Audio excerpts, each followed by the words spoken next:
प्रिय साथियों, स्वागत है आपको अपने चैनल आरएस डायमंड ऑफिशियल में। साथ ही आज हम लोग बात करने वाले हैं 7वीं चरण प्राथमिक विज्ञापन को लेकर क्या कुछ अपडेट आई है।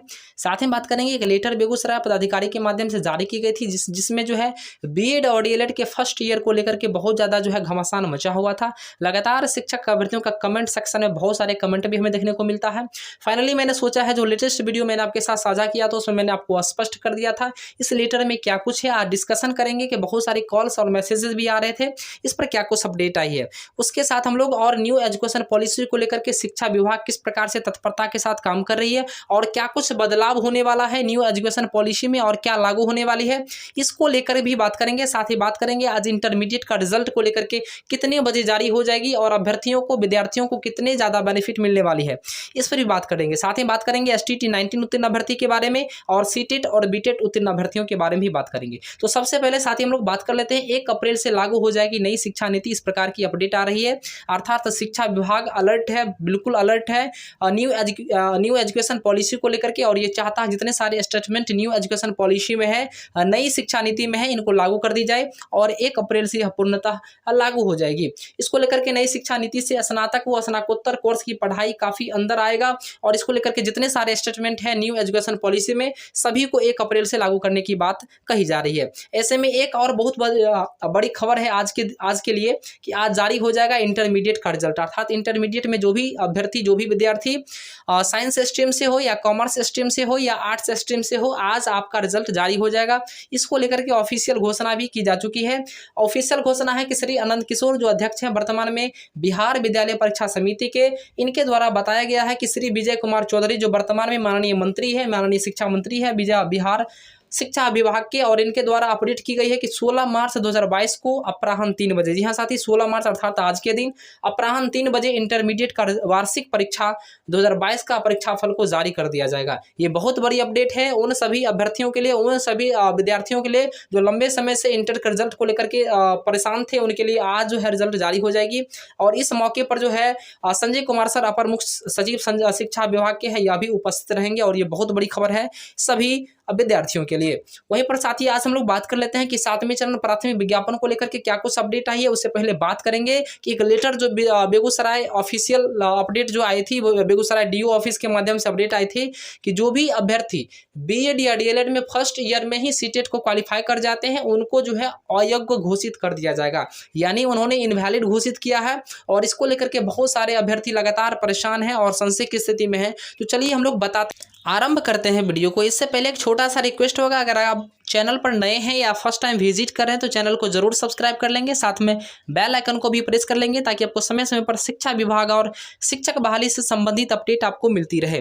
तो चलिए साथी मैं आपको सबसे पहले बता दूं, बेगूसराय शिक्षा पदाधिकारी के माध्यम से एक लेटर जारी कर दी गई थी जिसमें स्पष्ट रूप से कहा गया था कि जो भी शिक्षक अभ्यर्थी जो है वर्तमान समय में या इससे पहले भी फर्स्ट ईयर अर्थात प्रशिक्षण के फर्स्ट सेमेस्टर में ही फर्स्ट ईयर में ही अगर आप जो है सीटेट का फॉर्म फिलअप कर देते हैं, अगर उत्तीर्ण भी हो जाते हैं तो आपके इस प्रमाण पत्र को इनवैलिड घोषित की जाएगी। यानी सभी बिहार के हो या अन्य किसी राज्य के अगर भी हैं तो आपके लिए यह चीज़ें जो है जान लेना बहुत ज़्यादा ज़रूरी है, क्योंकि बहुत सारे ऐसे भी अभ्यर्थी होते हैं जो अपीयरिंग में ही अपना फॉर्म सीटेट का फिल कर देते हैं और सीटेट क्वालिफाई भी कर जाते हैं और बाद में चलकर जो इस प्रकार की समस्याएं उनको सामने निकल के आती है। तो मैं सभी साथियों को सूचित कर देना चाहता हूं कि आप लोग परेशान ना हो, हताश ना हो। आप लोगों के बहुत सारे कॉल्स और मैसेजेस मुझे आ रहे थे और मैंने रिस्पांस देने का भी कोशिश किया हूं और प्रयास यह करता हूं कि आप लोगों के पास जो भी संशय है, जो भी समस्याएं हैं, वो समस्या आपका दूर हो जाए। तो चलिए हम बता देते हैं आखिर बात क्या है। साथ ही आपको याद रखना होगा कि आप याद कीजिए जिस समय आपने सीटेट का फॉर्म भरा था, सीटेट का फॉर्म भरते समय आपका रिजल्ट अगर क्लियर होगा फर्स्ट सेमेस्टर का अर्थात फर्स्ट ईयर का रिजल्ट अगर आपका बीएड या डीएलएड का क्लियर होगा तो बिल्कुल आप वैलिड है, इसमें किसी प्रकार का संदेह नहीं है। परंतु आप याद रखेंगे सीटेट का फॉर्म भरते वक्त आपका जो है फर्स्ट ईयर का रिजल्ट अगर क्लियर नहीं था तो आप जो है इनवैलिड घोषित किए जा सकते हैं। ऐसे में सभी साथियों को इसी को लेकर के संशय थी कि क्या सर हमें जो है हमें मान्यता मिलेगी, हमें वैलिड है या नहीं है, इनको लेकर के बहुत ज़्यादा संशय की स्थिति में थी। तो साथ ही आप समझ गए होंगे कि फर्स्ट ईयर में सीटेट का फॉर्म भरना ये इनवैलिड है, सीटेट क्वालिफाई करना इनवैलिड है। यानी आप जब सेकेंड ईयर के स्टूडेंट हो जाते हैं तो ही आप सीटेट का फॉर्म भर सकते हैं और सीटेट क्वालिफाई भी कर सकते हैं। तो यह कोई नई बात नहीं है, पहले से ही परंपरा चलती आ रही है, परंतु एक लेटर जारी करके जब स्पष्ट किया गया है तब जाकर के अभ्यर्थियों में इस प्रकार की संशय बनी हुई है। तो इसमें घबराने वाली बात नहीं है। साथ ही आप लोग बिल्कुल धैर्य बना के रहें, आपके हित में ही काम होगा और इसमें किसी प्रकार का कोई जो है गलत चीज़ें नहीं है। और फर्स्ट ईयर में फॉर्म भरना भी गलत है, चूंकि इससे पहले सीटेट का आप क्राइटेरिया आप देखेंगे तो वहाँ पे स्पष्ट रूप से लिखा हुआ है कि सीटेट का फॉर्म आप तभी भर सकते हैं जब आप अपीयरिंग हो, यानी सेकेंड ईयर में आप हो तो, यानी फर्स्ट ईयर में आप रहते हुए सीटेट का फॉर्म नहीं भर सकते हैं। अब साथ ही बात कर लेते हैं कि प्राथमिक विज्ञापन को लेकर के अभ्यर्थियों में किस प्रकार की अपडेट है। सबसे पहले मैं आपको बता दूं कि अप्रैल के प्रथम सप्ताह में 7वें चरण का विज्ञापन जारी होना था और इसको लेकर के लगातार शिक्षक अभ्यर्थी जोर शोर से अपनी आवाज़ों को भी बुलंद कर रहे हैं और शिक्षा विभाग भी सकारात्मक रिस्पॉन्स भी दे रही है।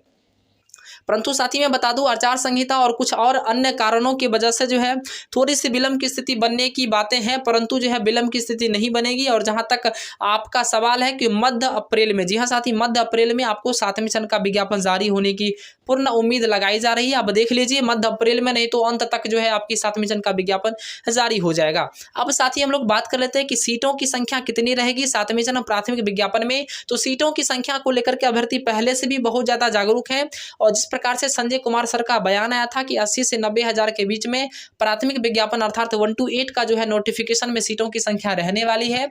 इसके बाद माननीय शिक्षा मंत्री के द्वारा एक वीडियो अपडेट की गई थी। एक वीडियो में उन्होंने कहा था, बजट सत्र में उन्होंने कहा था कि 50,000 अगले चरण में बहाली की जाएगी। यानी अगले चरण डेट मीन्स आप लोग समझ सकते हैं 7th फेज की वो बात कर रहे थे। 7th फेज को लेकर के उन्होंने 50,000 रिक्तियों की ही चर्चा की और इस रिक्तियों को लेकर के बहुत ज्यादा घमासान भी मचा। लगातार शिक्षा विभाग के अधिकारियों का कहना था और खासकर मानना भी था कि शिक्षा विभाग जहां तक 7वें चरण की बात है तो इसमें सीटों की संख्या को बढ़ाने की कवायद भी शुरू की जा रही है।